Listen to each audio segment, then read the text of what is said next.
Lieutenant Columbo, you're remarkable. You have intelligence. You have perception. You have great tenacity. You've got everything except proof. I want you to take good care of Dr. Heidemann, because if he dies, we're going to have an autopsy, aren't we? You have intelligence, you have perception, you have great tenacity, you've got everything except Columbo spoilers. Except the most important thing. How's it going, guys? Good. I'm excited. We're back. I'm nervous. Oh, yeah. The 4th episode. Colum back. This is the fourth part for Columbombs, man. We've had 3 Columbombs. Need a 4th. Why does everyone always doubt us? We say we're going to do Columbo, and they're like, you're not going to do Columbo. You're not gonna. And then we're like, yeah, we're gonna. We're Prove doing them it. wrong. In your face, Alexander Cooper. Yeah. We're doing it. Got him. Doubting us like that. But this is Josh from Goshen, and like I said, this is Columbo spoilers. We're covering, I think it's season 2, episode 6, A Stitch in Crime. Thanks for pulling that up for me, Stevie. I try. Most of us are in Stevie's basement. We're going to record this live, no editing, I think. So if there's some stitch in the podcast, that's on us. That's probably on me personally. But we're going to go around. I'm going to introduce you to everyone recording. We'll talk about who's live and who's like distant and everything we're doing. But here's the question I have for you guys. There's a scene where Sharon's roommate, Marcia, she eases Columbo's cold symptoms with like this remedy of like, oh, you take 7 sips of water and breathe deeply and blah blah blah. Maybe we'll get there later, but I'm wondering, do you guys have any personal homemade remedies or like little tricks to bypass any common symptoms that someone might have? That's just kind of like the gist of it. So if that makes sense, Stevie, you seem like you might have an answer ready for us. You want to? This is kick us exciting off? because everyone's very generous on the podcast, besides for me, about, not surprising, the opening question. Everyone is always a day ahead of time, hours ahead of time. Here's tonight's opening question. I like to do it very off the cuff. So this is cool. One is like part homemade, and the other part is from a local business around the corner, which is Ricky's Taqueria. Oh, hell yeah. Mikey might know where I'm going from this, because it's the spiciest soup known to mankind. It'll clear out anything you have ailing Just you. Chuck Norris's. I need some of this right now. Dude, so what I do is I get a big thing of Sprite and zinc tablets, and as much as the FDA will allow me to have before I go into cardiac arrest, drop it all in there, chug it all at once. In the Sprite? Oh, yeah. Is it like a Mentos type situation? It's like a... Does it explode? What's the guy with the hat? What is that? I don't know. It's like... Anyway, it's a mascot with a hat. Anyway, yeah, it's like 4 zinc tablets, 2 or 3 of them. Chug that, and then I'll have a bowl of pozole on standby from Ricky's Taqueria, which is the spiciest soup known to mankind. It'll burn your nose hairs right out. And it clears me out every time. It's what I do. That's my go-to move right there. Is this like akin to scissor up? Is this what? It's like you're That adding... Mexican scissor. It's a shock to the system. It really is. It's like, It works. Mikey knows that pozole is... It's because I I don't know if hot. it's because it's spicy or it's like just hot in your face, but like your nose drains. Like you feel And it. that's Like you don't what I even need before right you now. taste it, you're like, Jesus, that's spicy. It hits you. But just to be clear, it's like a zinc influx plus Yeah, the spicy. the zinc overload's great for the body. Okay. Chase it with spice. Then you chase it with that Okay. spice, which clears out everything Okay. that's ailing you. I'm just trying to make it crystal clear. I want to get it right. And that's the pozole from Ricky's Taqueria. They do it on the weekends. It's the most amazing soup known to mankind. This is medical advice to our listeners, so we Yes. stand by this. So Stevie is obviously in Stevie's basement with me in Stevie's basement. But Mikey, let's hit you up. You're not in Stevie's basement. No, I am in Chicago. This is a very topical question, Josh. You know, bird flu's going around. It's Avian flu. ravaging the country. And I'm also feeling a little sick right now. Definitely stuffed up. But my cure is very similar to Stevie's. I go around the corner to a ramen place and get really spicy ramen. And I drink tea as well, and that usually helps quite a bit. I use Vicks. It's usually just my nose gets so stuffed up, like it is right now, that after eating something really spicy, it really drains my nose out. So that's kind of what I do. Thank you, Mikey. Pappy, what you got? Yeah, I'm gonna yes and Mikey. Pappy recording from Stevie's basement. Big Vicks man myself. I love Vicks. I've heard people putting Vicks on the bottom of their feet, which sounds ridiculous. I don't do that. Stevie's looking at me very skeptically on that one. But No one's ever heard of that. yeah. I think this is probably one people have heard of too, but I just think it's fun. It's a method I call the rainforest, and I've done this when I've had a really bad cough or sore throat. But it's when you sit in the shower room and you just crank the hot water, right? And the funny thing about where I live now is the light is connected to the overhead fan. So when I do the rainforest, I have to have the lights off. I'm just like holding a candle. Getting super foggy all around me. Yeah. For those who don't know, Pap lives in a haunted house. It's so scary. Pretty So much, the yeah. idea of him carrying a candle through there is hilarious. Yeah. So I just sit there in the dark, like breathing in the humidified air deeply as I can. It's pretty fun. It's pretty great. This is Josh from Goshen. Quick shout out to my buddy Eric Lemon, because I always thought his cold remedy was hilarious. He swore by this. A large number 1 at McDonald's, which is the Big Mac meal, and a large Coke. And it apparently clears your system of all other bad things. What it sounds like is this: either Eric wanted to miss school and or work and go to McDonald's. It all goes to your I'm arteries. sick. I must get a Big Mac. Must get a Big Mac. Okay, so this one isn't for a cold, but this one is tried and true. My mom taught me this. I use it all the time. If you have the hiccups, okay, you get someone else to have a glass of water. They have to like feed it to you. You plug your nose with your thumbs and your ears with your like index fingers. So you're plugging your nose and your ears yourself, and you like give them the nod and just drink kind of as much as you can in one breath, and your hiccups are gone. So For those who are So your listening friend waterboards at home, you? Josh is kind of doing a hi-ho silver type deal. That's what it looks like when you're going like this and like that. But I mean, Do you get waterboarded by your friend?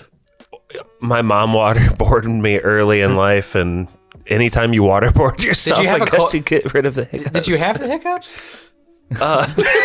Did you ever even have them? Did you have them, or did you just get waterboarded? Seriously, okay, listener, if you have the hiccups and they're really annoying, sometimes you can have like painful hiccups. Plug your nose with your thumbs, plug your ears with your index fingers, have a trusted advisor feed you some water. Take big slugs, it'll be gone. Josh, what's the longest you've had the hiccups for? I can get them pretty bad. Mine was like a day and a half in Fort Myers Beach. What? I That's didn't crazy. sleep the night. That's a medical emergency. It was not fun, man. Did you try what I'm talking about?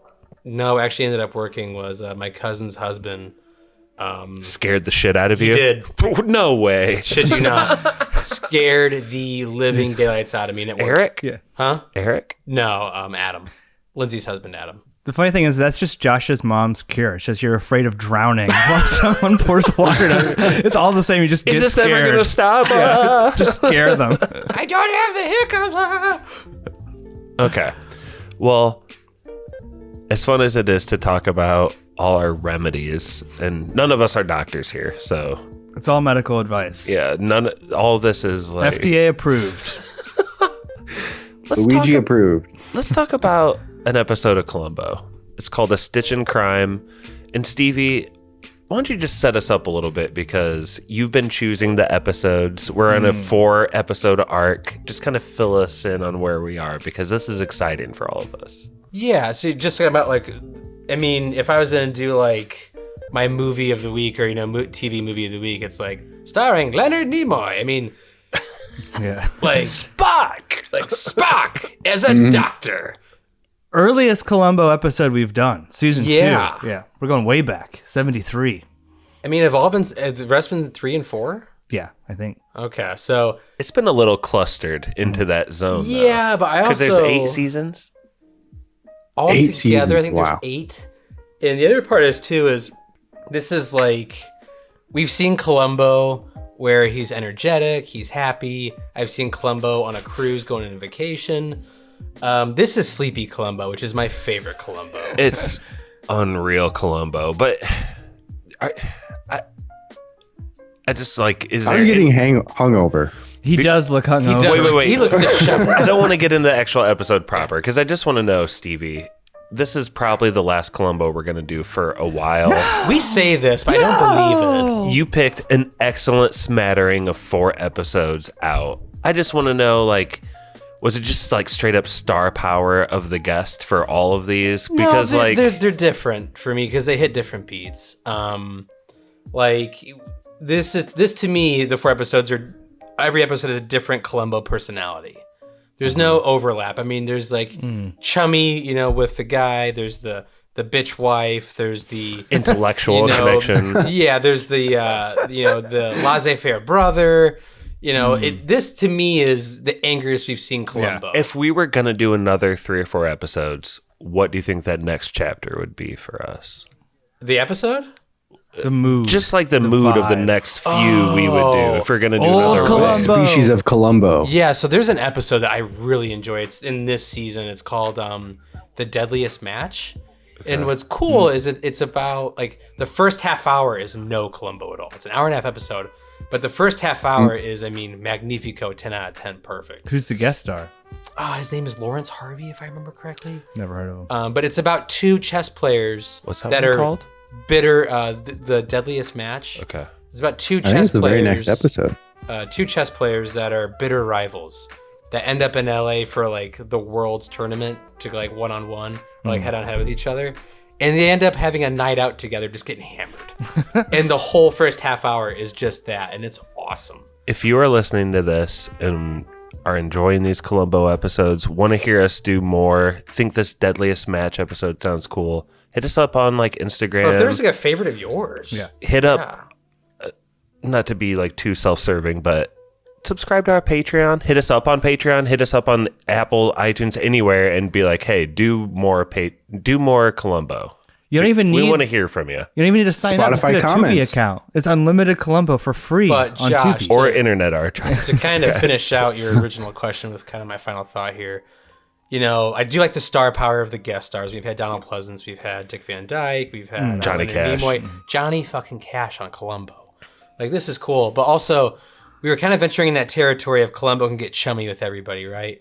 The reason I wanted to end on this is an episode where Columbo never gets chummy with our villain. And that to me is a special thing with this episode. It's what to me is what sticks out as far as great Columbo episodes. There's even a moment where Columbo kind of explodes, and we'll get to maybe all our theories on how Wrathful thoughtful Columbo. and rational that explosion actually is or not. But Pappy, before we get into this setup, you got anything else for us? It's just that Columbo's mood is based off of those guests of the week too. Yeah. Right. Like I feel like you've done a really good job of 4 different, very different guest stars. I know right? my Columbo, man. Donald Pleasance was like perfect for that role, right? And so is Johnny Cash, and so is Dick Van Dyke.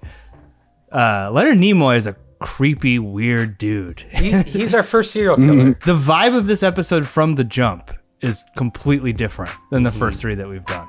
It's way weird episode.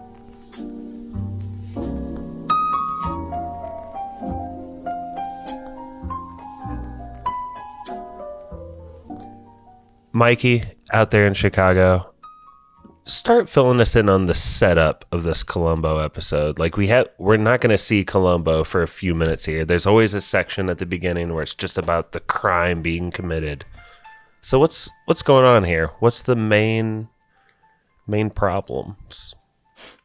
So we've got a couple of doctors and a nurse who we're introduced to. One's an older doctor. What's his name? Mayfield or something. Nimoy is Mayfield. Yeah. And he's got some health problems. Heidemann. and Heidemann. Heidemann is the older doctor, and Mayfield is the younger, upcoming Nimoy Spock. Opportunist. Nimoy, right? Yes. So Heidemann has some health problems. He needs a new heart valve that he's just been putting off, like getting new tires. Apparently, he's way past due for a new heart valve. Everybody knows it. And he is finally admitted into the hospital. Nimoy is his surgeon. And Nimoy, they're working together on, I think it's a drug to prevent organ rejection or something like that. And Nimoy is really trying to push this through. He's trying to get ahead of the game and like get a patent on it or something ahead of some other team. And so he's really jazzed about what they got going on and wants to just keep pushing on through with the research and try and make some money off of it or something, or get recognition. But Heidemann suggests that they need more time.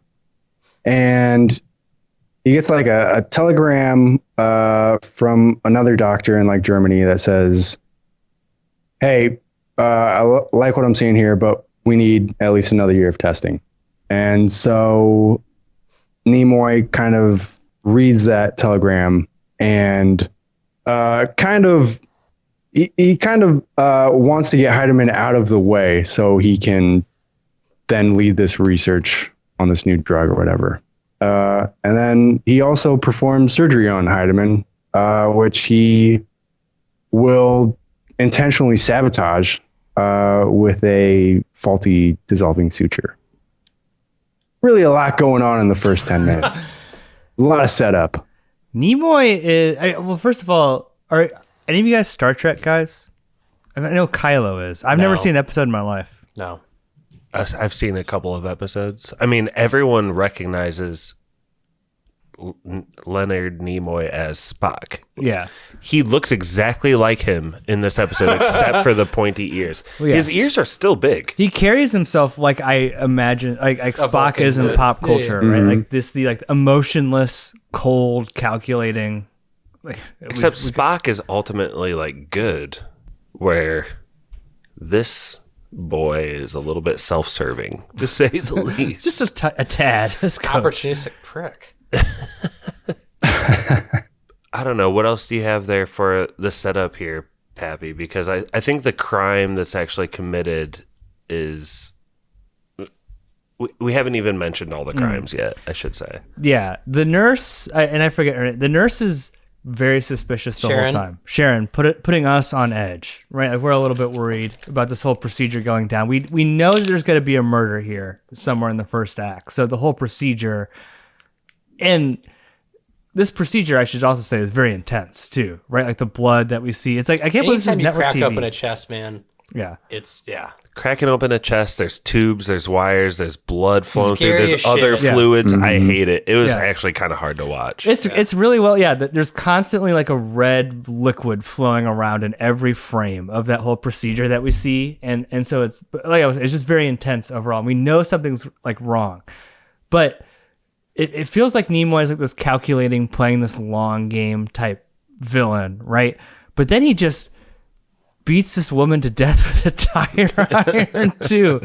So it's like this, he's like, do what? I mean, like, look, I'm not trying to make light of it. It's dark. It's horrible. It's right? a cool setup though, because Yeah. I mean, she even says like when she's talking with Dr. Heidemann before surgery, it's like, I don't trust that man. Yeah.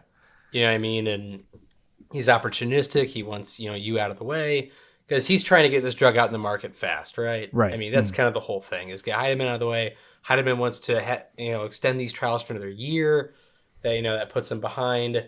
Dr. Heidemann's the leading heart surgeon in the country. With him gone. Accused or something like that. It's like these two colleagues have a lot of tension between them. Even if the older mentor one doesn't even kind of necessarily see it, he's kind of naive to it. And so, like, what actually happens in the episode then is, like, this procedure is very tense, like Pappy was getting at, but it goes through and it's very successful. And everyone's like, congratulations. He's all yours. Except for Sharon. We come around to Sharon and she's like, I guess it was successful. And she starts snooping around the scene and she finds some pubes Extremely long pubes. Long blue near the pubes. base of where they're doing the surgery. I believe these are actually sutures or threads or needles. Like, Stevie, do you want to fill us in on what this whole thread is in the episode? Because it comes into play huge later on. Yeah, as we drink, Belle's too hearted right now. Heart. Yeah, heart. See how I did that? But the whole point of this is there's your, red stitching suture and there's your blue dissolvable suture, which is what Sharon finds post operation, which kind of has her calculating, freaking out. There's a great tense scene between Sharon and Spock, or Dr. Mayfield, who's played by Leonard Nimoy, where he's just like, fuck's your problem with me? Yeah. You know what I mean? Mm-hmm. And she starts kind of being calculating, writing down the words Mac at 8 a.m. sharp. We have no idea what it means. Yeah. She writes down the word Mac. And Big Mac, 8 a.m. Big Mac with a large Coke, large fries, stuff them all in your Feeling face. sick. Supersize me. Well, we later come to find out that thread she finds had been dyed a different color. We don't know that yet, though. But later it's like Mac makes sense later. But she is picking up these threads on the floor, and just by feel and touch and look, even though it's the right color, something's wrong to her. And she's very keen, and I like that about her. She's calling Nimoy out to his face. She's calling the cops right away. She's setting an appointment for 8 a.m. You couldn't possibly have an earlier appointment. She's all over. Well, yeah, she said, I felt, sutures and stitching before. I've never felt this. And, I mean, I know it's the 70s, which is a great violent time for television and for movies. It wasn't the 80s, which is just kind of a drag. But less is more in this case, right? We just literally see Leonard Nimoy raise his arm with a tire iron, and it cuts to her dead. It's a lot, though. I mean, that's pretty crazy, right? The whole lead up to it is almost like a horror movie. Well, he's just staring at her. He's just stalking her. Mm-hmm. Yeah, he's lurking in the shadows. And it feels like it goes on for 10 minutes. He's just staring at her. Mm-hmm. And the arm goes up, and all of a sudden, robbing her of her keys. Her relentlessness is something to admire, though. I like how her relentlessness leads to him. I don't know. He has to resort to a tire iron. He never wanted to kill her, right? She just puts. She's like the guy at Tiananmen Square or whatever. She's like, I will stand here in front of this tank because this is bullshit. This is the first victim of the 4-episode arc that we've done, where they seem completely innocent, though, right? If we look back at the wine one, the brother was going to play fast and loose with the money, upsetting the other brother.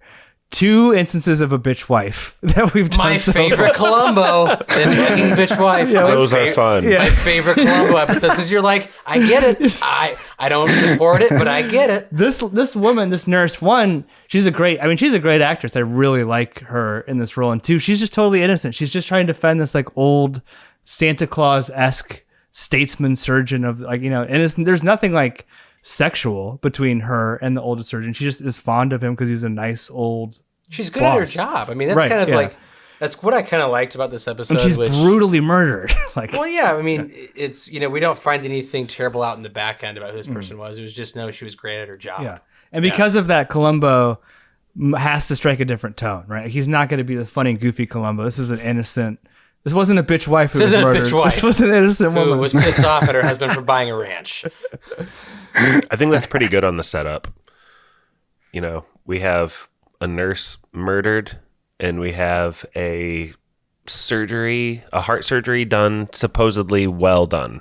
Have you guys seen Botch those job. where it's a surgery going on, then there's an upper level above it where you can Justin Seinfeld with the Junior Mint. Justin Seinfeld, yeah. I do love the Junior Mint. That's a great episode. Okay, Pappy. Columbo enters the scene, and that's always worth a note. And I think there's 2 times he kind of gets 2 entrances here. Why don't you take the first time he's seen on the scene, and then Stevie after that you can take the first time him and Nimoy meet up. Okay. Well, for the first time we see Columbo, he's been called in to investigate this brutal murder in a parking lot. And I go in these episodes totally cold. I didn't know it was going to be like a cranky, hungover, tired Columbo.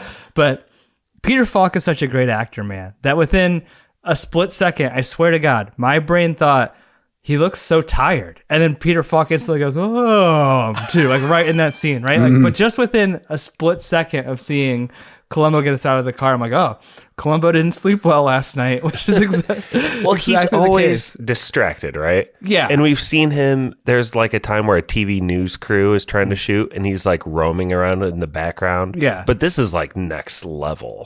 Columbo, like, he's in a different world. Well, we said in later seasons that he's like makes his own rules. Here he's like clearly assigned to this case, right? He's been called. Apparently, his wife, who we've talked about before, We never see her. but never seen, was sick the night before. But yeah, he's investigating this brutal murder, and there's not a ton of note here other than Columbo eating a hard-boiled egg and then breaking that hard-boiled egg on the murder weapon. Yeah. Key evidence. Dude, I thought like it's I weird. even love the cop. He's like, dude. Yeah. It's a pretty crazy juxtaposition between, like I said, like the most innocent person murdered in the most brutal way, and then Columbo's doing the most zany thing we've seen him do the whole series, break his breath. Well, he knew that there was no fingerprints on it. He says there's never any fingerprints on the weapon. But yeah, Columbo's disheveled, man. He's had a rough night, no coffee. He's breaking it off the car.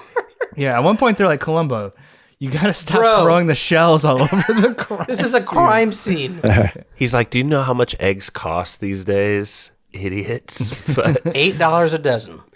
I love this entrance. It's especially sleepy Columbo, but how does this progress, Stevie, as we get into him meeting Spock himself, the heart surgeon? And I have a couple things to add too. Go for it. I do love Peter Falk's commitment to Columbo in every scene. Yeah. I mean, he does make a commitment to, what is Columbo in this, right? He's an amazing actor. He's a great actor. Peter Falk is an amazing actor. So like to me, he's just such a natural. And one thing I love about Columbo is it doesn't exist with you talk and then you talk and then you talk. It's like life is happening and Columbo is weaving his way through it. And I feel like Peter Falk is one of the few actors that can do it naturally on a show like this. So when he's like, y'all got coffee? And they're like, no.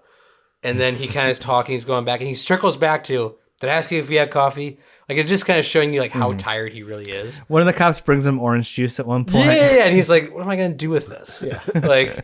And I get that completely. The other thing I'll add before we kind of get into the Nimoy speaking role is, I feel like Columbo is made by Peter Falk and its villains. Mm-hmm. And not once have I watched a Columbo episode and been like, that's just Dick Van Dyke. That's Johnny Cash. That's Donald Pleasance. A little bit with Johnny Cash. A little bit, but like also we get it, right? Yeah. But like I feel like the villains in this series are very chameleon where I don't say like, oh, that's, Donald Pleasance from Halloween or, hey, that's the guy that dances with penguins. You know what I mean? It's just like they're very good at assuming these roles. And for Leonard Nimoy to be like, I'm going to play a serial killer in this episode and do a damn good job at doing it is pretty cool. Oh, yeah. But when, Columbo starts out, he's kind of doing his typical, sir, yes, sir, no, sir, asking questions to Leonard Nimoy. And I like also, the fact of like, Doc, I don't do too well around blood. I faint every time. Yeah. And Nimoy is kind of put off by Columbo just from the jump, right? It's just like, I don't know what the fuck you want from me. Well, Pappy, isn't there like a little bit of a dagger that Columbo puts in him right at the beginning? Something about like his clock. Like I saw you taking the news about the death plus. It is a really great like interchange because Columbo comes in the room, Leonard Nimoy's on the phone receiving the news of the death, but he's not doing a great job like covering it up physically because he's adjusting the clock. And Columbo says, "You must be a great surgeon," and Nimoy says, Nimoy says something to the effect of like, "Yes, I am. Like the other surgeon trusts me." And Columbo says, "Oh, I didn't mean like that. You must think you're a great surgeon like that. I just meant you're not distracted by this woman's death," or something like that. I think we have the clip. Do you have the clip? We pulled clips. We're a little unorganized. Columbo entrance.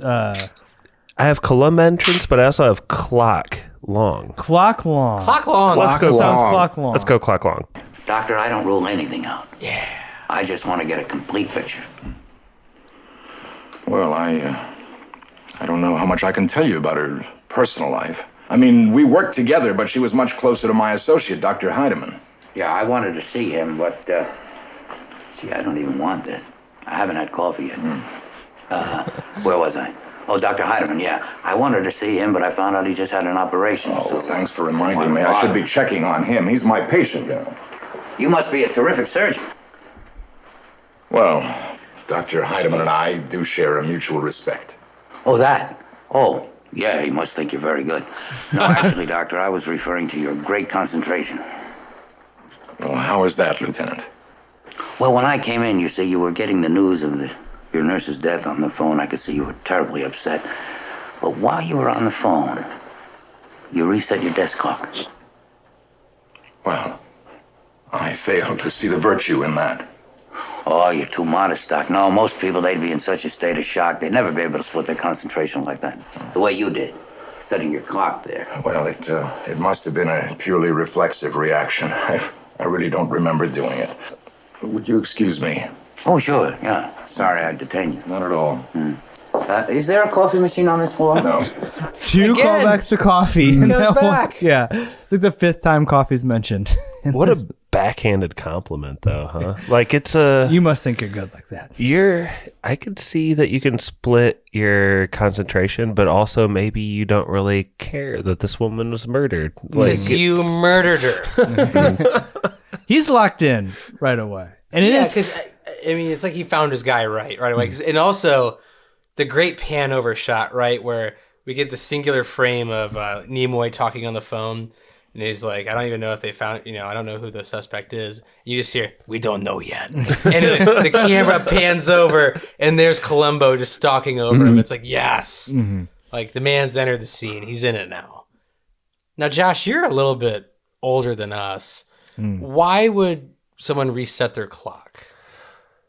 I have no idea, dude. I'm not that old. I don't. Pat, do you know? Is there? it's after you murder a woman brutally, it's tradition to set your clock back 2 hours. Was it daylight savings? I mean, why is he like? It just became unwound. They have to rewind a clock Oh, it sometimes. could Just be. gets inaccurate after time Yeah, it or could something be. like that. Yeah, I don't know. I think we start to enter kind of the detective mode of Columbo here, guys. Like, the antagonist and the protagonist have met. We got the whole setup. Like, we know who did it. We just got to figure out if and when Columbo is going to figure this out. Mikey, are there any early clues or early scenes on this part that you'd like to get into? Well, there's the scene of Nimoy or Mayfield going to check up on Dr. Heidemann, and he's kind of like playing it cool, like I didn't just sabotage your surgery. You won't die. Yeah. But the better scene is right after that, where Columbo is talking to the roommate of the nurse, and she's a little out there. She's giving some weird answers to Columbo. He's like responding as if none of this shit that she's saying is relevant to the case at all. And he's just trying to get through this interview. He isn't necessarily picking up relevant information, but he's still asking questions, and she's still giving weird answers. Mikey, Sharon... But it was just pretty funny. Sharon is the murdered nurse, and her roommate, Marcia, is who you're referring to. I have a clip here that's called Sharon's Roommate Vibes. Let me hit this up Big real quick. vibes. We were so close. I mean, of course, in a lot of ways, we were far apart. How's that? Well, I mean, I've always been inner-directed, and she was other-directed, you know what I mean? Well, not I'm really. career-oriented. Sharon was motivated by others' wishes, you understand? I had No. personal, selfish goals, and Sharon was devoted to humanity. Do you follow? Well, I'm beginning to get some of the drift. Excuse me, Lieutenant. Yeah.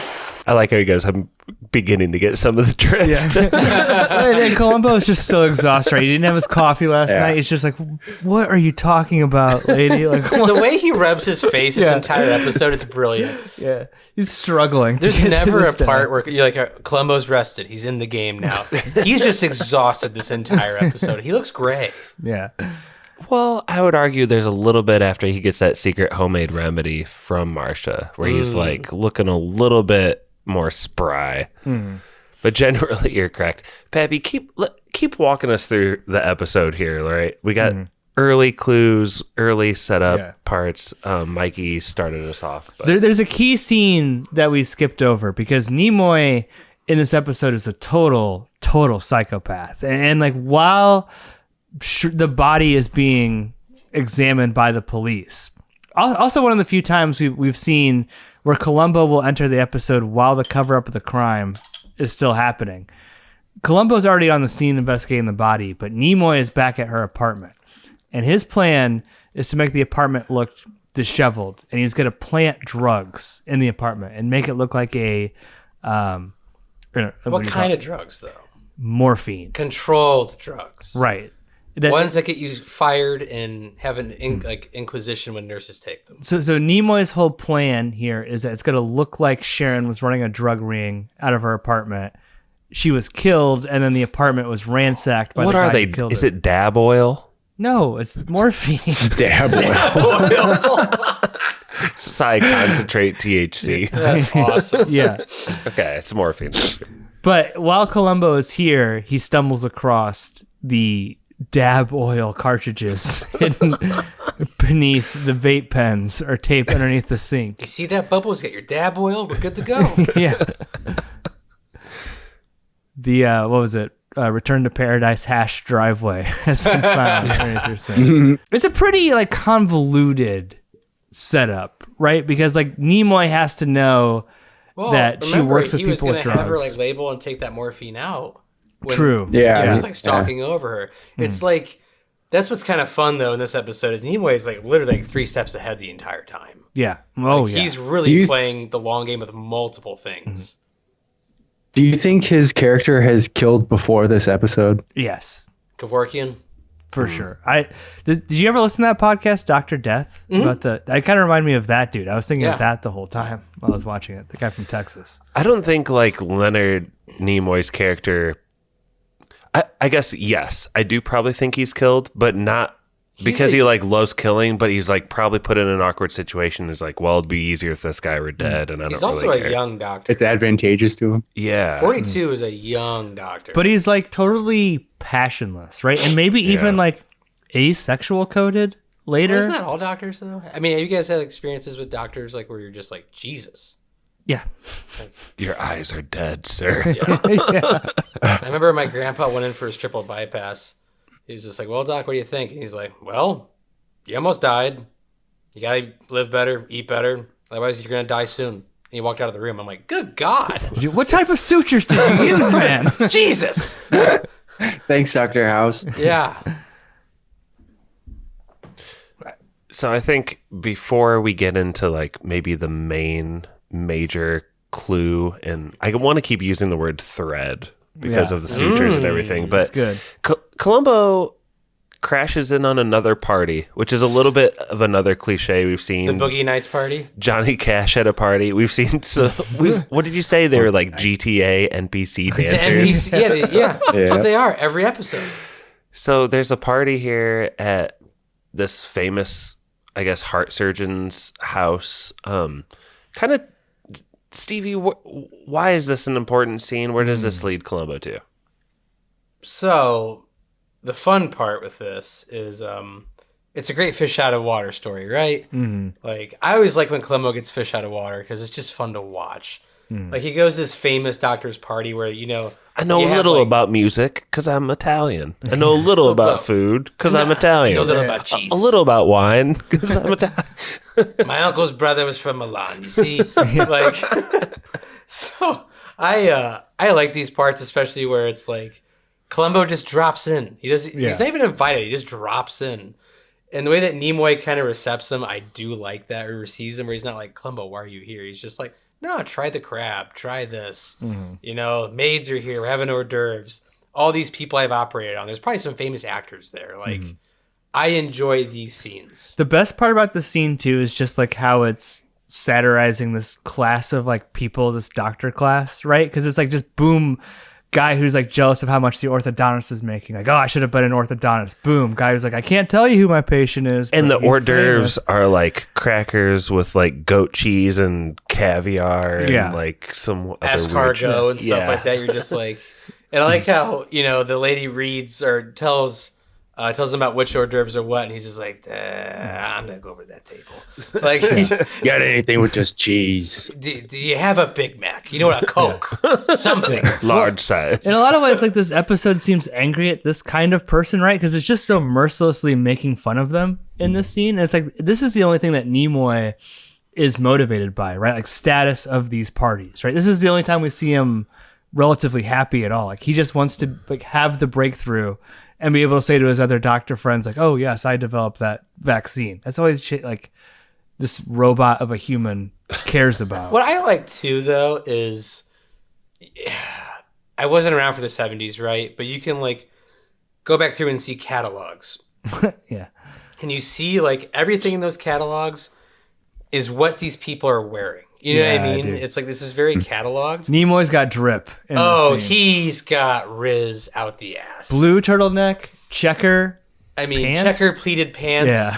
with these black, really nice like shoes. Like probably Cole Haan's cost $300, 70s. Blue on Meanwhile, black. Columbo has like grease stains on his clothes. I mean, He's got eggs in his fucking worn pockets. the same outfit for 20 years. It's because Columbo's always disheveled, but he's especially disheveled this episode because he didn't really sleep is. last night. No, but I just I really like these kind of parties. I just like I always like Columbo in a fish out of water sense because you can tell he doesn't make a whole lot of money, but he loves his job and he's good at what he does. And this is where he drops the news to Dr. Mayfield, like, "Hey, we found drugs. Yeah. Like, not looking great." If nothing else, even though Spock judges the shit out of Columbo here, and this whole party is kind of that in a nutshell. It's a yuppie party. Let's be real. Yeah. It's yuppie. It's beyond. and it's beyond Columbo's station. But Yeah. one step below an eyes wide Like shut. they probably think he's the valet. to be all honest that with you. aside, Okay, hold on. It's not Spock that. realizes Columbo's a sharp dude. And if anyone is, I think he even says to someone, if anyone is going to solve this crime, it's going to be Columbo. So he recognizes his enemy. And I think the next kind of chapter we roll to here in Columbo as we move along is Spock has to start taking action to prove his alibi, to set up another suspect. So I guess, Pappy, Spock moves along and he goes back to that roommate, Sharon's roommate, Sharon, the murdered nurse. Her roommate is Marcia. And how does he start to love how you broke push that down. how does he start to push a suspect onto the scene for everyone? First of all, I mean, like we've gotten this sense that like Marcia reminds me very much of Phoebe from Friends, right? She's very woo woo. She might not be the sharpest tool in the shed. Maybe a little gullible close. at times. She wants to bang the Of course, in doctor. a lot of ways, you know, we were far apart. How's that? Well, I mean, I've always been inner directed, and she was other directed. You know what I mean? We've already listened to that, but I was She's outer in it. directed. You were inner directed. I'm like, what the fuck are you talking about? She's inner directed, yeah.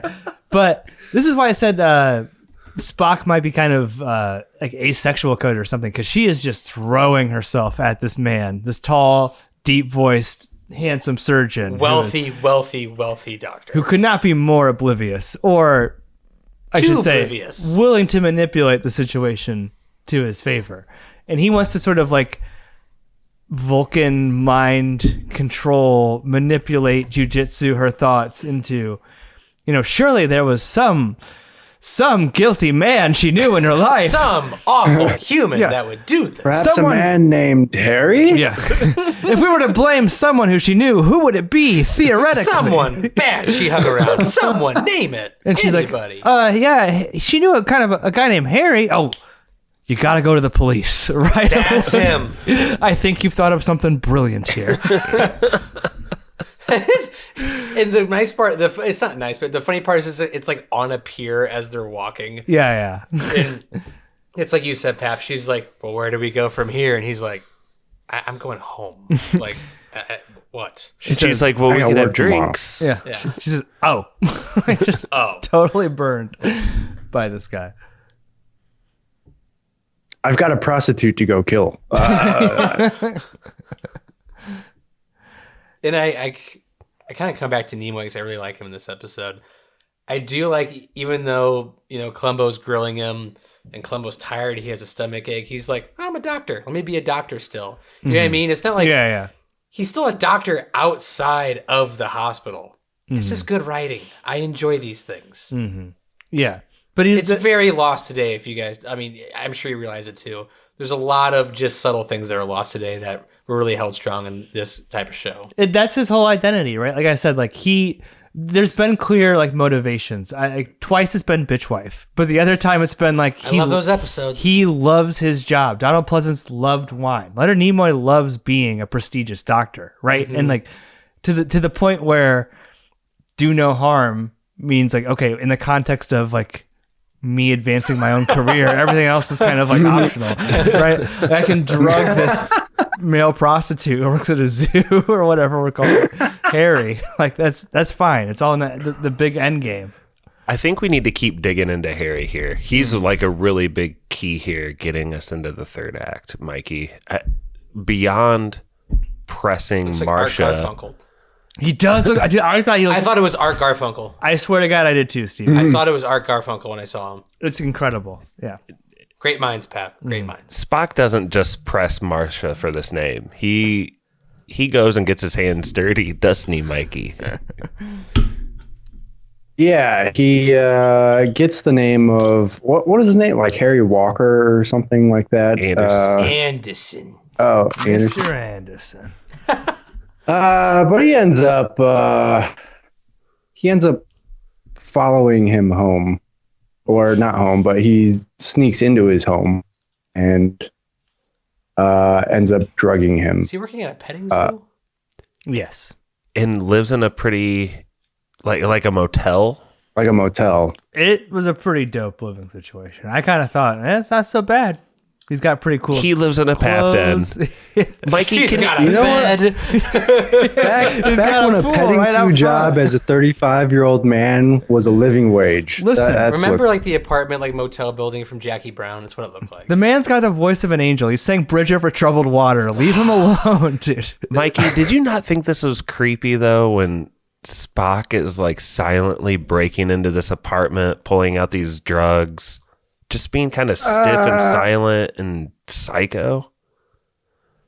yeah, it's definitely dark. He sneaks in, he breaks into this house by sliding open a window, and the doorknob is right next to the window, and he's very stealthy about it.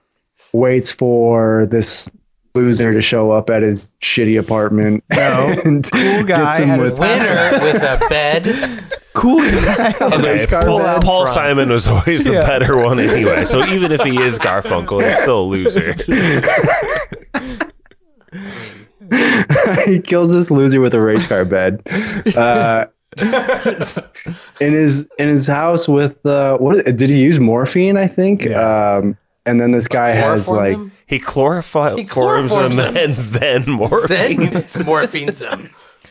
The highlight And though then isn't the poisoning. just The highlight is the kaleidoscope sequence as he walks out of his apartment. yeah. Hey Oh my kids, want to see God. what And he drugs ultimately are falls like? I wish we had downstairs. that music on the board because that was some crazy treatments going on. Stevie. But yeah, Oh yeah, go ahead. for Mikey. but before that, Columbo meets with him because he hears this name Harry Anderson or whatever, and he talks to him, and he learns that he knew the nurse. She worked at the VA or whatever, and he was an addict, and she helped him, and I guess they kind of had a little bit of a relationship or something, but she broke it off.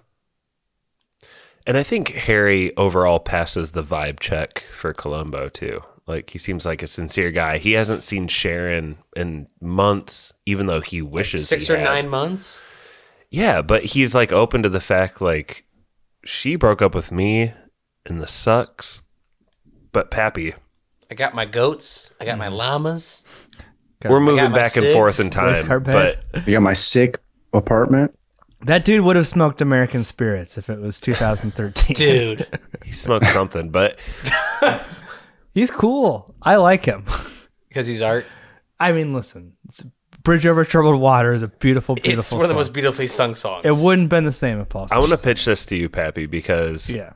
with everything that's going against Harry, all the, like the whole reason that he puts morphine in Harry's veins is because that morphine that was found under Sharon's sink earlier, right? She's selling drugs. He knows she has drugs. He attacked her, presumably to get them. But Columbo's seeing through this, and you pulled this clip. I think this is a brilliant clip for you to pick. I'm going to play it, and then I want you to kind of just react to it a little bit. I mean, he had a fresh needle mark in his arm, everything. Right about here, in the left arm. And yet, when I saw him yesterday, he was smoking. Excuse me. Well, anyway, I noticed he was left-handed. Well, what does that prove? Well, I guess it's something you wouldn't know about. Just seems awkward for me. Why would a left-handed man give himself a shot in his left arm? Then you don't believe that he killed Sharon Martin? To tell you the truth, I doubt it, but I think someone's going to an awful lot of trouble to make it look that way. Only 2 people knew about Alexander. Marcia and me. That's true. Maybe Marcia knows more than she's telling. Well, actually, I think she knows less than she's telling. Ouch. I have a lecture. You'll have to. She's dumb. Oh. Lieutenant, what possible reason could I have for killing her? You ask tough questions, Doc. So does the jury. Damn. That's a good fucking scene. Wow. It's a good back and forth. And I will say, yeah, all these clues are valid. Now, I could never pick up on this in real time, but this is why I respect the fuck out of Columbo, because it is all really there, right? Like, you do see him smoke the cigarette. All in his left-handed. Left hand. You do see the needle go into Forearm. the left forearm, right? Yeah. Like, it's all things that we could, in theory, perceive. And again, it goes back to the first episode. Why is Columbo brilliant? It's not who done it. It's how does Columbo figure it out, right? And all of these clues are right there. It's just so... It's good shit, Josh. And that whole exchange is just good.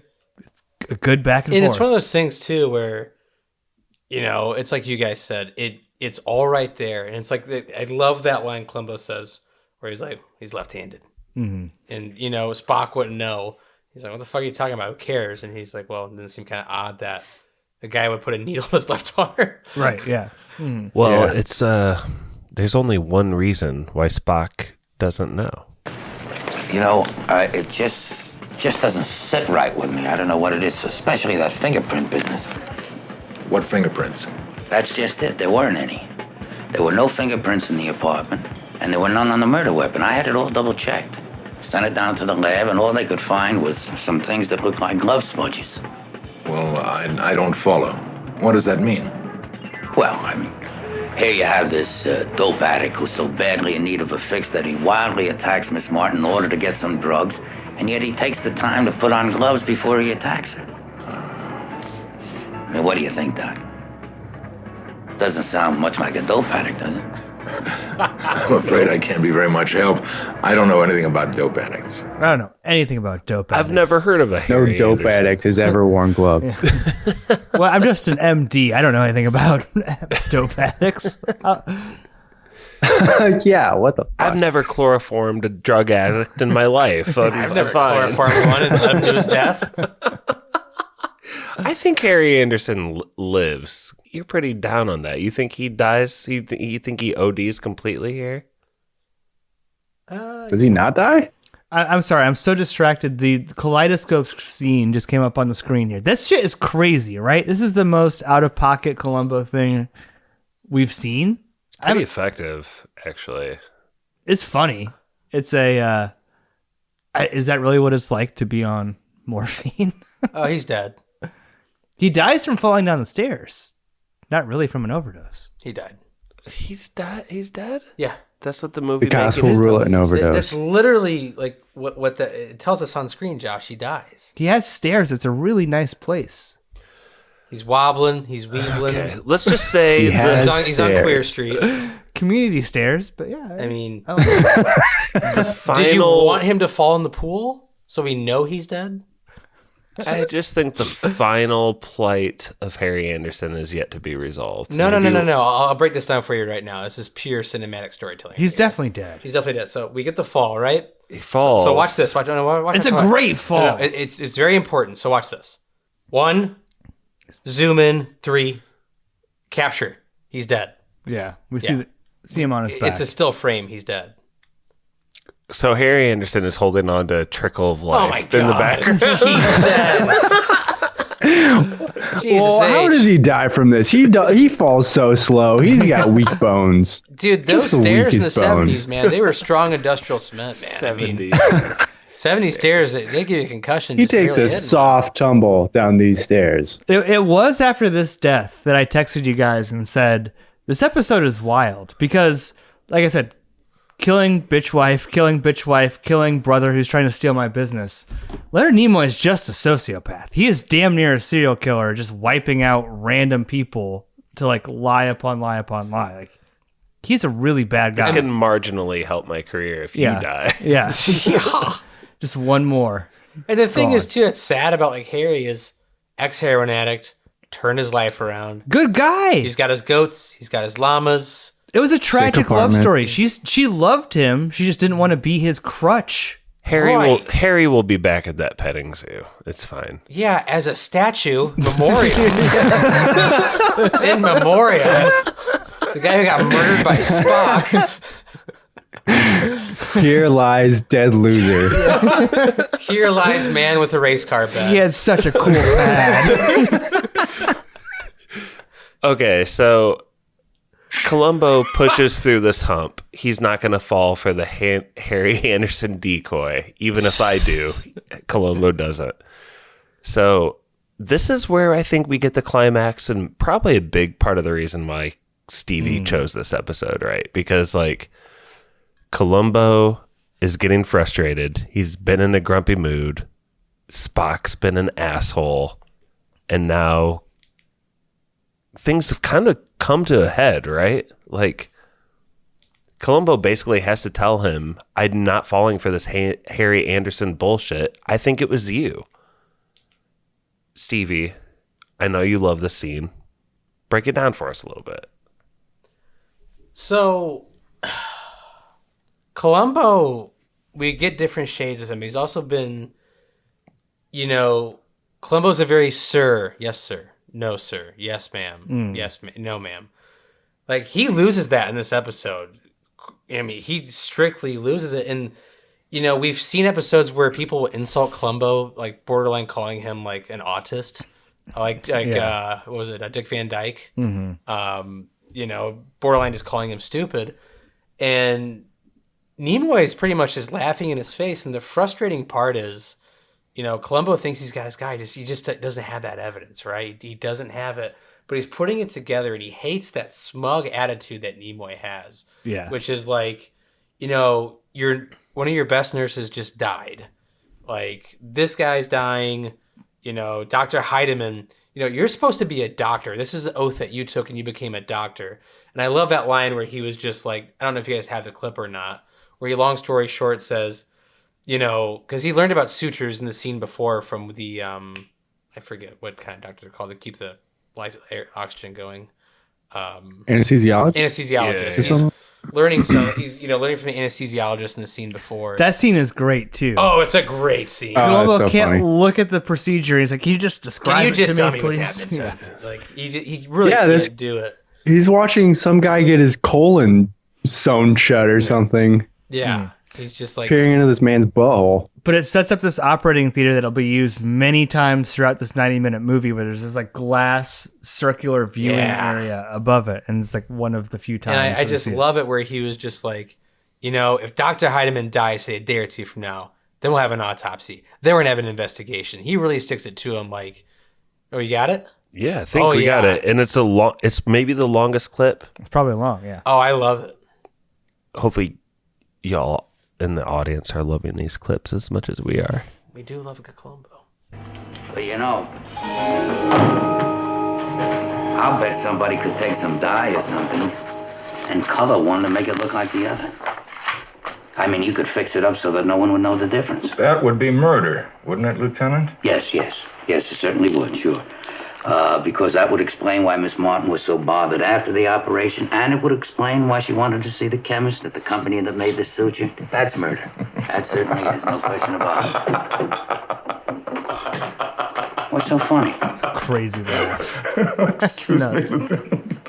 I had to play it as though you were serious. You don't really believe all those foolish things you say, do you?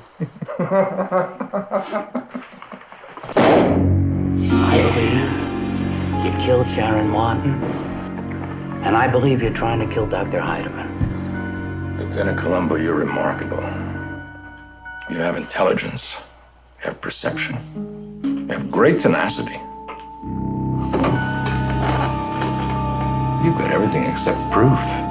I want you to take good care of Dr. Heidemann, because if he dies, we're going to have an autopsy, aren't we? Mm-hmm. That moment, he slams like a coffee pot or something down on the table. It's like a World War II paperweight. It is a coffee cup. And Yeah. think about how many times Columbo has been frustrated by the lack of coffee throughout this episode. Yeah. What does he We slam never down? A disrespect the coffee thermos cup. of coffee on this guy's Yeah. table. A Johnny Cash I finally thermos. got it, you motherfucker. A Like, child-sized thermos. Just bam.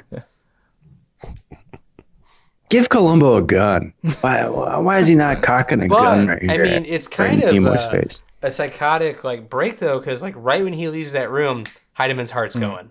yeah. You know what I mean? He's in full like sweaty calamity. Got to get to surgery. Let's go. And that's got to be just Well, that laugh that Spock It's gives, nuts. he's just mocking Columbo to his face.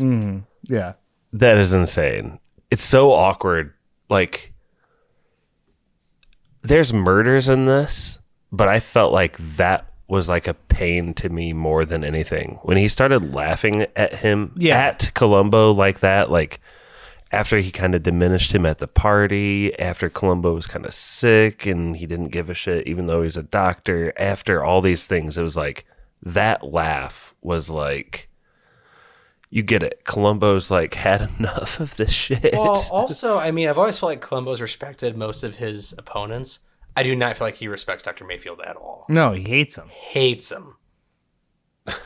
Hates him for his smugness, hates him for like his elitism, which is like ultimately like what his whole identity is wrapped up in. Right? Like he's this elitist guy. He like, is an elitist, 100%. and Columbo's just this humble Italian detective. Like fuck you. Like I am way more perceptive. I'm not much of a crooner. Yeah. And there's only a couple like weird tricks you can pull. And that whole confrontation, like Columbo like fully showing his hand.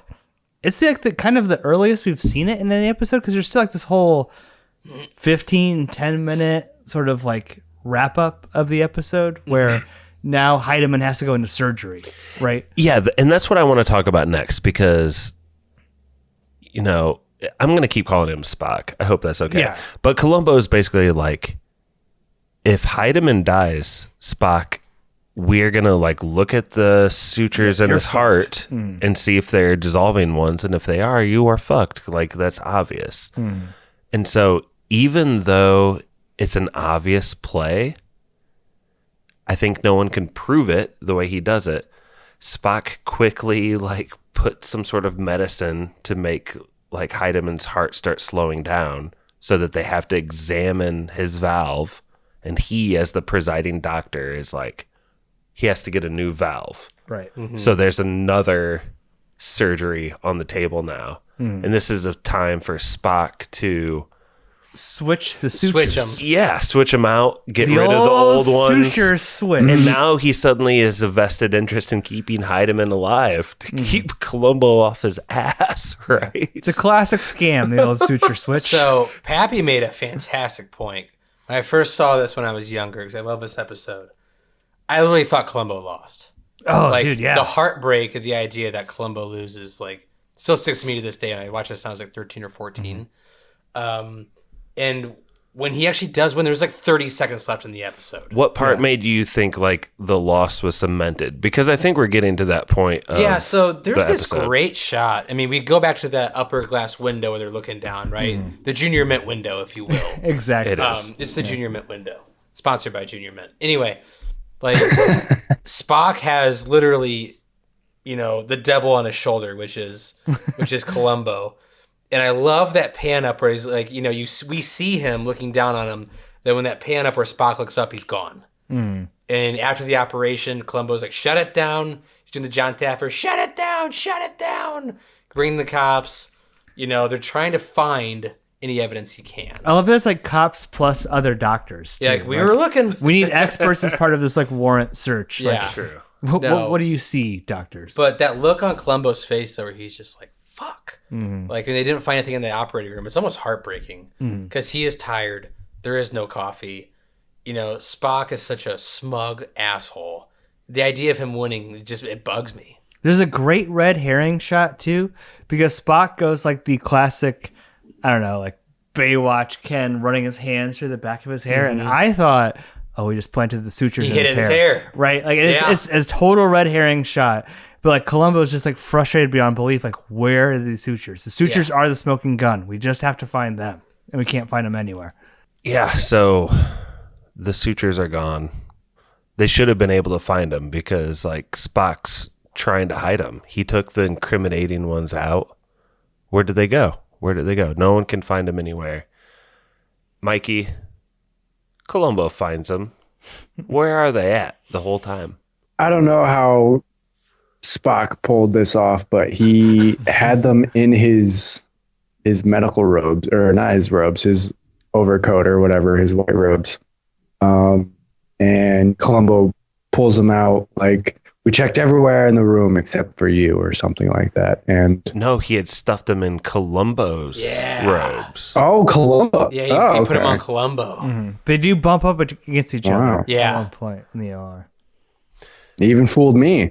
You grabbed me and you pushed me. Struck me funny. It happens at the 30-second warning of this episode. All of this confrontation. Dude.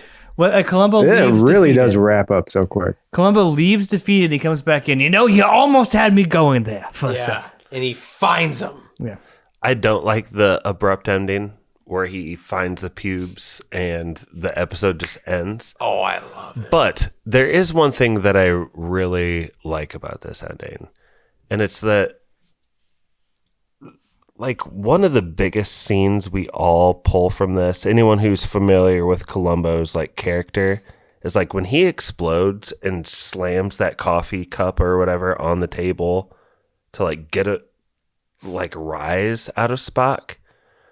I think that's strategic because later he's like, part of your surgic nature and your, like, psychopathy is that like nothing rattles you.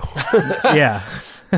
And so I knew that when we were in the operating room and we were serving you a subpoena and you seemed rattled and grabbed me, that was off because you don't get rattled. You don't get rattled, yeah. So he, like, even though maybe that was out of pocket when he screams and slams and gets pissed, he still is able to like use that to his advantage at the end. And that's like part of the great writing here. He goes out of pocket and it pays off. And like I said, it goes back to that original like coffee mug scene. Yeah, exactly. It's all just like, Columbo's been playing 10-dimensional chess with this guy. It's all about the coffee. Yeah. And it's, being from Italy, my mother's from Italy. She loved her coffee. Grind your own beans. She used to dry her own beans. Then we go to Milan and we're at her uncle's and we have some coffee over there. Yeah. And then we eat a big pasta meal, have some wine. Then before we went to bed, we have more coffee. That's why I love my coffee. I will say in defense of the ending, we can't have Columbo then drinking wine with this dude on the way back, right? Or like chumming it up like, this dude is a monster. He doesn't get a ride back. No, like this dude He does doesn't not get the drive. This dude, hey, listen, your wife was a huge bitch. I get it. Like, there's none of that. Listen, we all have hard wives. I never see my wife. The audience never sees my wife. I get it. She kept me up all last night. I hate it too. But let's be fair. As much as I legitimately love and respect Columbo, when he pulls out the incriminating evidence with 10 seconds left, and it's just like a little bundle of pubes Damn, in Josh. his fingers. Dude, It's Nimoy- just so funny. But the thing is, Nimoy's walking, right? You can't just be like, I just produced this evidence that no one else saw, like that as my I feel fingerprints. like all over there's a it. lot of evidence in Columbo lore where you're just like, that wouldn't hold up. No. Yeah. I'm holding this in my fingers. Like, it's cool to us because we're like, oh, he got him. But like in the court of law, they just be like, it's stitching. I have reasonable doubt. No, but I mean, I love episodes like these where you're just like, hey, this is kind of a weird one. Do you guys think? I think we're into final thoughts here, unless that, included in final thoughts, which we always do on spoilers, is what else do you have? What other conclusions have you made? But also, did we skip any parts that are important? Fill in some gaps for me here, buddies.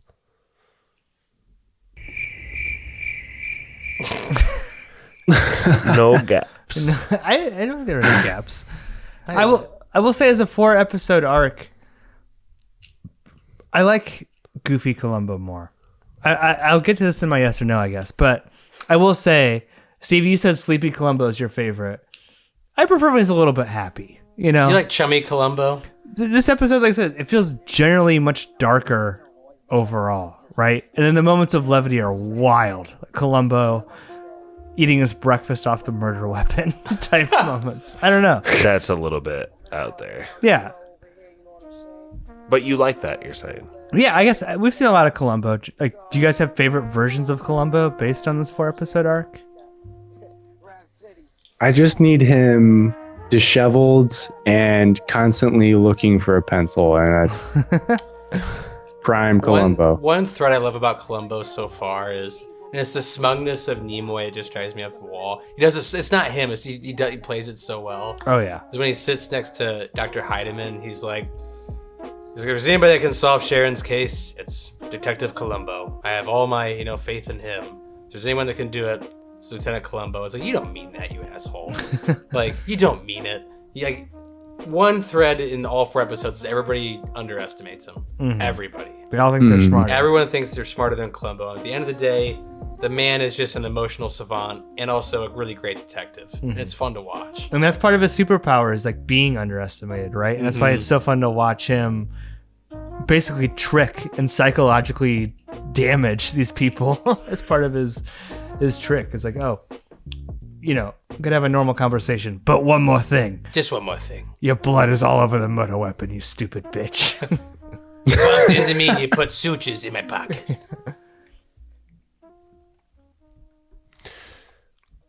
One thing that I'll add here, and I think it's fitting to add it at the end of the episode, is like,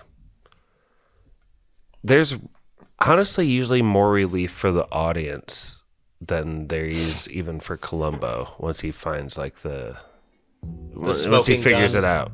Mm-hmm.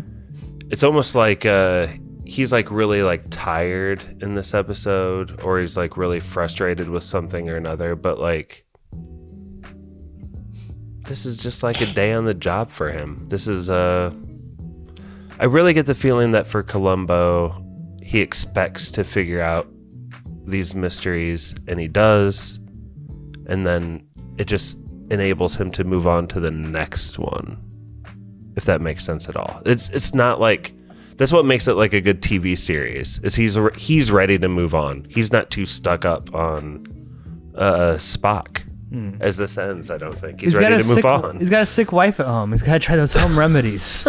He's ready to show her the home remedy, I think. Mm-hmm. He's gonna give her a Big Mac. Have you tried a Big Mac with Coke? Can we do an episode ranking too when we do our yes or no's? Yeah, I think like that'd a 4. be fitting. Yeah. Are you guys ready to get into those yes or no's? Because the yes or no's for Atus. I love this episode with Spock, Stevie, and just like at the beginning, let's start with you again for yes or no's. Yeah, I'll give this a hard yes. It's Columbo on like my favorite outlet in life, which is this podcast. They're just all fun episodes to me. I absolutely love this episode. I think Spock plays, I gotta call him Spock. I think Leonard Nimoy plays a great villain. I think he's a chameleon in this role. I think tired, pissed off Columbo is something we haven't seen in the other three. You know, when he blows up, we don't see that. We don't see that chummy relationship, or even the goofy Columbo, like him at a goddamn funeral, bumbling around. You know what I mean? Yeah, Dick Van Dyke was an asshole in that one, but still, Columbo had a little bit of goofiness to him. But yeah, I absolutely love this episode. I would recommend this 4-episode arc. I would recommend it to anybody that we've just done. I think if you're gonna kind of jump into the fray of Columbo, you don't have to watch it consecutively. I think starting with these 4 is a good way to do it. That's why I picked these 4. If you guys want to pick the next 4, have at it. I think we got our feet wet. It's a lot of fun. I think you could just pick them out of a hat and it'd be fun. I think at this point we can, because I mean, this is the one that just came on afterwards. The Deadliest Match is a fun one. That's a really fun episode we could start with. But if I had to rank the episodes of, my favorites, I can't remember the actual episode names, but I'll say my favorites will go, let's see, Any Port in a Storm. That to me is has such a great place in my heart. Then I would go to the Dick Van Dyke episode with, did you just see what he just did? That's like one of my favorite Columbo endings ever. Then I would go to Tommy Brown in The Fighting Bitch Wife Who Died in an Airplane Crash. I think Johnny Cash crushed it in that role. And then I would land on A Stitch in Crime, which is one we just did. But quite frankly, I love all these episodes. It's just Any Port in a Storm really, really holds a special place in my heart. It's one of the first Columbo episodes I ever watched. It's one of the most highly regarded. I think it's one of the best acted. And just a fun series. I want to say thank you guys for agreeing to this. I've been pushing Columbo for a little over a year now.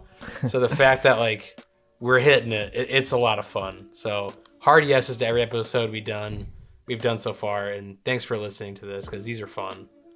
It's been pleasurable. Mikey out in Chicago. Yeah, that's a hard yes.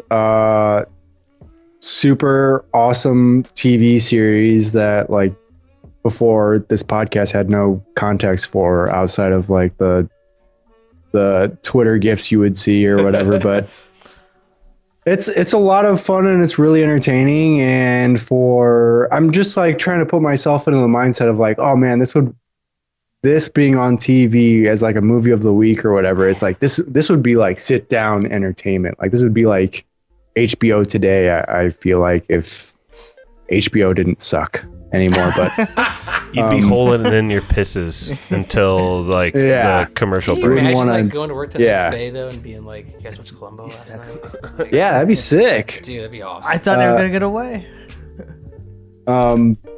But it's just a lot of fun, and the fact that it's free on Tubi, it just lets you realize that oh man, there used to be so much awesome TV, and now we have so much crap. It's just really wild to see how much craft they took into account for making this back in the day. Pretty wild. But yeah, he's a great character. Love his little mannerisms again. Nimoy was really off-putting and scary, and made a great villain. Yeah, it's an awesome show. I agree with Steve. I feel or with Josh, that we could just do any episode and have a lot of fun with it, because this guy is so entertaining to watch. And who cares about plays and views when we have fun? Yeah. Right? Who cares if it's That's what brings We're going for an obscure over 45 Columbo. audience. Pappy, what do you got on this 40-something-year-old episode of television? Actually, it's closer to 50 Closer year to old. 50. I was thinking about this. I watched I Love Lucy growing up, right? Yeah. When I was 6 watching I Love Lucy, I was closer to that than than I am You are to Columbo Columbo now. Columbo is a 50-year-old show, and I Love Lucy seemed like ancient history Yeah. when I was growing up, which is just, I don't know. That was a little bit of Barbara Walters for scale mind fuck. This has a little more edge than I Love Lucy. For though. sure, absolutely. Yeah. Which is why I want to say, dude, Stevie, huge thank you to like curating the series. I thought it was a lot of fun. Like, great episode picks. I hope we're not done with Columbo. I hope we have We'll do 4 episode arcs again. just one more episode. Just one more 4 episodes. Just one more 4 episode arc. One more four Just one episode- more. Just one more series of 10 episodes each. Just one more 90-minute episode. Yeah, hard yes. And I think if I was gonna get my ranking, this would probably be my least favorite. Not because it's bad; it's still a hard yes. But like, I just, I like Happy Columbo a little bit more. I think Johnny Cash is still my favorite because it was Columbo's interplay with him. It's just so funny, and Johnny Cash's big "Oh Columbo" like greeting. Come over here, little buddy. Yeah, I love that one. Probably Any Port in a Storm 2, Dick Van Dyke 3. But at the end of the day, all 4 of these episodes, it just comes down to great writing, just great like kind of like short story murder mystery writing, and incredible performances by the 2 leads, who like Columbo and the Villain of the Week dominate all of the scenes. And in each one of these like 4 90-minute movies, it's been incredible performances, like S-tier performances by both those people. I think maybe sometimes, and especially with this episode, it did feel like a little bit of a 70s TV movie, but like not bad, right? And to me, that adds to the charm of it. And I think, if we never do another Columbo episode, if I never see another Columbo episode, I'll think like he's one of my favorite characters of any medium of all time. Like, I have such a distinct idea of who Columbo is. And what's great is in these 4 episodes, we're talking about like, we saw that core character flex in different ways, right? Here's Columbo when he's tired. Here's Columbo when he likes a guy. Here's Columbo when he's feeling intellectually challenged. We know who Columbo is, but we can see these different aspects of his personality. Yeah, a great show. Like we said, if you've never seen Columbo, I think it's on virtually every streaming service. Tubi, Peacock, Amazon. It's usually free with You should watch it on Tubi. I recommend Tubi the most. Absolutely. But yeah, so glad. Columbo forever. Columbo today. Columbo tomorrow. Hard Columbo. Yes. Batman forever. Here's Columbo when he thinks the bad guy is really bad. Here's Columbo when he realizes the bad guy's wife is a nagging bitch. Yeah. Like, it's a huge spectrum Like of Columbo. We've all been there. I'm not going to pretend to see my wife more than you, okay? Josh from Goshen here. This is a yes. Great episode choice, Stevie. I think I would probably rate it more like a B+, A-. And I think my biggest downfall of this episode is just the ending is so abrupt.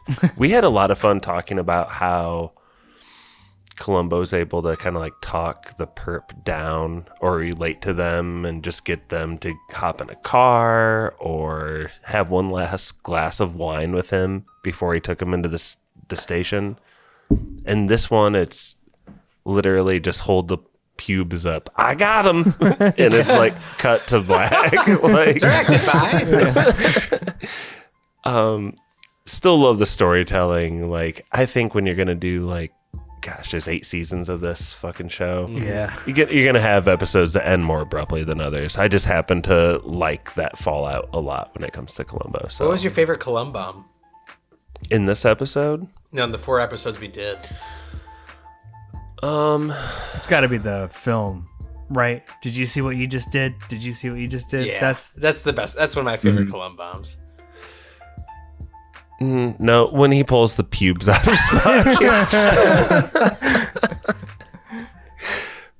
Okay, maybe that's just because it's happened the most recent. The most recent Columbum you see is the best Columbum you see. I do love the payoff when him and Donald Pleasance are at the really nice restaurant. And he goes, I got a really nice sweet wine I think you would like. And that's the wine he gives to him when he's taking him to the station. And he had that's referenced... such a great He had payoff. referenced it. Yeah, earlier. that to me is like one of the best payoffs you'll see in Columbo. That's why I have it number 1. It's just fantastic. Agreed. Man, we've been on a lot of Columbo adventures. 27 minutes. Great freaking times, guys. It's fun. I can't recommend the series enough. It's amazing. It's so good. And I also would recommend to anyone trying to think like we should bring it back. Don't. Yeah, I Peter agree. Falk is Columbo, and that's Just watch the old ones again. That's it. You don't need to remake this show. check out the fashion. Glenn They Powell as Columbo. They have the whitest ties you might ever see. Yeah. Okay. I have trivia. Oh. And are you cool with that, Stevie? Go. I just saw something. So you just thought of something. Yeah, I think there's He's only frantically Googling. one person that could possibly play Columbo nowadays, but Oh, Jake don't even think Gyllenhaal? about it. no, yeah. Tom Holland. I'll say just learn the right lessons. Make your main character interesting. Have good performers and a good story. That's all it takes. That's a movie. Mikey, I have a Kevin trivia Pollak. that we're going to close out the episode with, Pollak. but I'm going to make it just between Pappy and Stevie here in person. Will you still hang out with us? Yeah. Okay, cool. So, Why is Mikey disqualified? because I'm totally fine with that. That is No. okay with me. because I know that he would want to be. He and loves also trivia. because I have a gift for the person who wins trivia. Good. Congrats, Stevie. We've had gifts before. I was able to give you guys a trophy. You guys had won, Not and I even believe give us. You give Stevie a trophy. in 5th grade, you guys won the basketball tournament, and that trophy was up for grabs, and Stevie won it. Is the 6th grade one available And now? more recently, a pair of socks with the Spoilers logo was Have you worn available. those? Yeah. Orm to work. Oh, wow. And Stevie also won those. yeah. So now I have another gift, and basically, I hate is it? What is trivia. I'm like Mikey. I want you two, to Columbo this. Oh, yeah. Pappy, Riddles. we're going to start Riddles. with you. And you can ask me a yes or no question, or you can guess the item, which is also essentially a yes or no question. Oh. And whoever figures out what the item is first has the best shot at Sorry, getting the it. item is the prize. Yeah. What is the prize? I go first? You go first. Did you acquire this within the past month? No. Coffee mug. No. Does it have anything to do with spoilers? Podcast Yes. directly. Okay. No. Podcast directly? No, you said yes. It is everything with spoilers. That's fine. Yes. Okay. Weird. You got your ass. Is it a DVD? No. Think of this like 20 questions. Maybe you guys could start narrowing it down. Of course, you'd be helping each other out a That's little why bit. I'm trying to jump around it. Could you buy this on Amazon? No. Wow. Can you wear it? No. Is it one of a kind? Yes. It's one of a kind. You can't wear You it. can't wear it. You That's a can't buy big it on one. Amazon. It is related to spoilers. It is related to spoilers, indirectly, probably. It's not a DVD. What a specific question. Is it a DVD? That falls under Is it your Blu-ray question? now. Yeah. No. As I said earlier. Can you drink it? No. Is it an entertainment product? No. What can it be?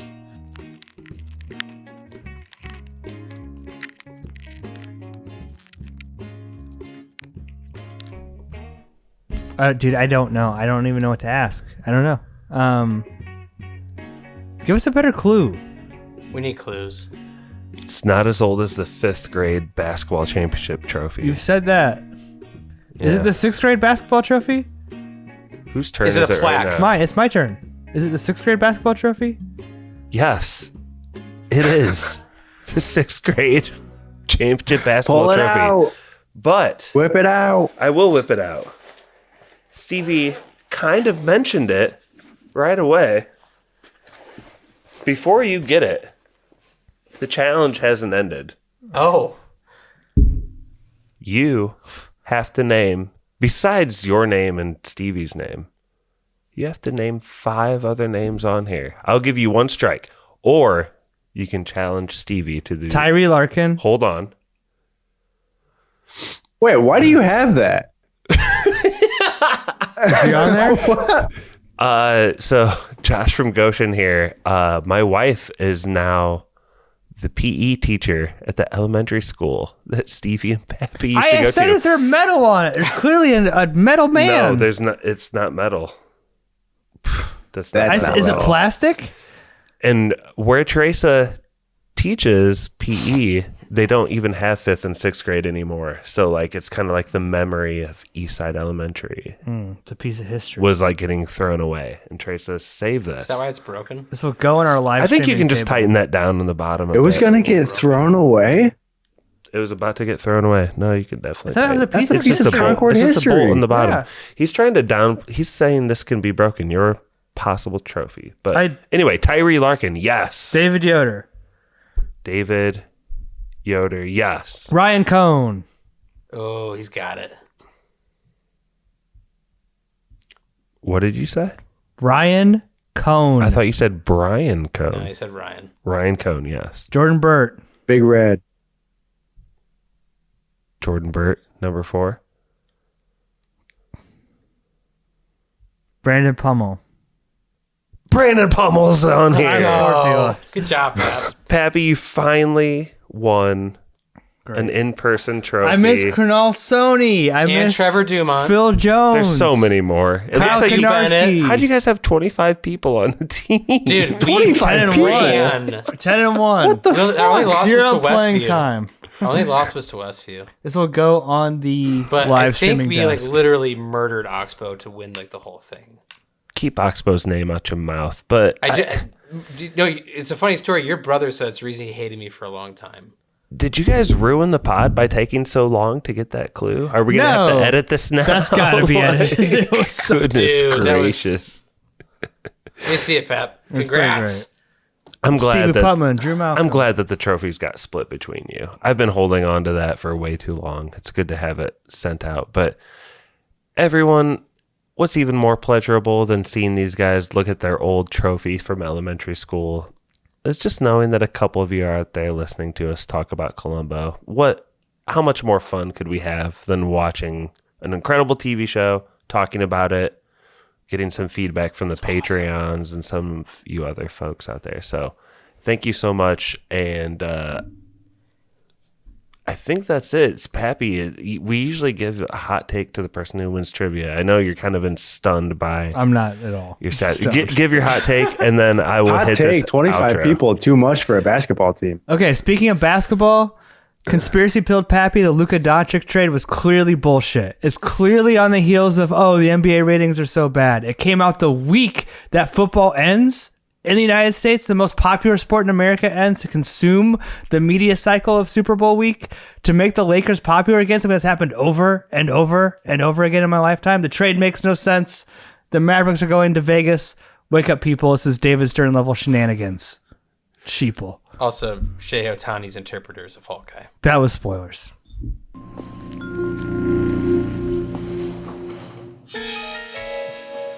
It was me.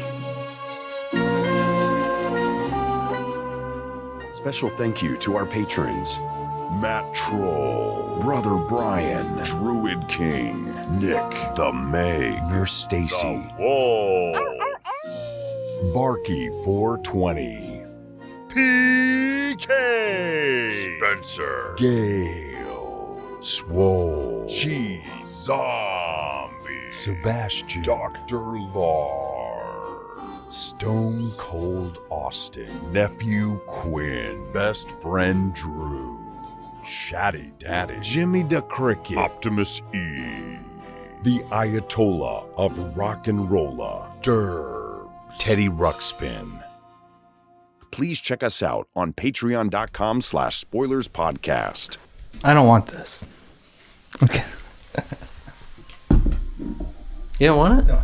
Oh, okay. I was like, dude. I'll see you later, Don. That was Spoilers.